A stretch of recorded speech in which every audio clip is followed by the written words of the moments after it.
మీరు మ్యూచువల్ ఫండ్స్లో already invest చేస్తున్నా, లేకపోతే మీ మ్యూచువల్ ఫండ్ ఇన్వెస్ట్మెంట్ జర్నీని స్టార్ట్ చేద్దాం అనుకుంటున్నా, ఇప్పుడు నేను షేర్ చేయబోయే ఈ మ్యూచువల్ ఫండ్ ఇన్వెస్టింగ్ మిస్టేక్స్లో మీలో ఎవరైనా ఏదైనా తెలియకుండా ఈ మిస్టేక్స్ చేస్తున్నారేమో ఒకసారి చెక్ చేసుకోండి.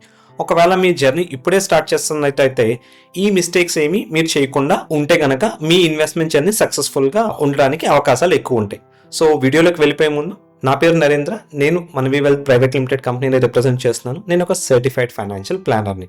సో ఆ మిస్టేక్స్ ఏంటో చూద్దాం.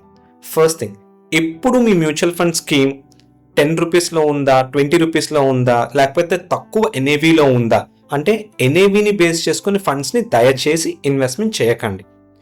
మిస్టేక్ నెంబర్ 2, పాస్ట్ పర్ఫార్మెన్స్ని బేస్ చేసుకొని మీరు ఫండ్స్ని పిక్ చేయకండి. మీరు గూగుల్ చేసినప్పుడు XYZ ఫండ్ ఎక్కువ రిటర్న్ ఇచ్చినట్టు మీకు కనిపించినట్టయితే, లేకపోతే ఒక 2-3 మంత్స్ నుంచి కాన్స్టెంట్గా అదే ఫండ్ హైయెస్ట్ పర్ఫార్మెన్స్లో ఉందని చెప్పి దయచేసి ఆ ఫండ్ని పిక్ చేయకండి.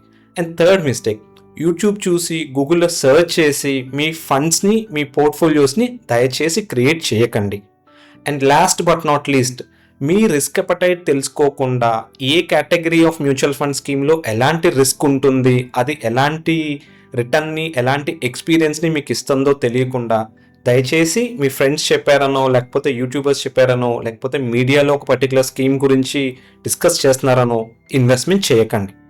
సో యూజువల్గా ఇన్వెస్ట్మెంట్ చేసేటప్పుడు ఎప్పుడైనా మీరు గుర్తుపెట్టుకోవాల్సింది ఏంటంటే, మీ పర్పస్ ఆఫ్ ఇన్వెస్ట్మెంట్ ఏంటి, ఆ పర్పస్కి మీకున్న టైం హొరైజన్ ఏంటి, అండ్ ఆ టైం హొరైజన్కి మీకు ఏ category of mutual fund scheme suit అవుతుందో మీరు తెలుసుకొని కనుక ఇన్వెస్ట్మెంట్ చేయగలిగితే మీకు పీస్ ఆఫ్ మైండే కాదండి, మంచి వెల్త్ కూడా లాంగ్ టర్మ్లో క్రియేట్ అవ్వడానికి ఛాన్సెస్ ఎక్కువ ఉంటాయి అన్నమాట.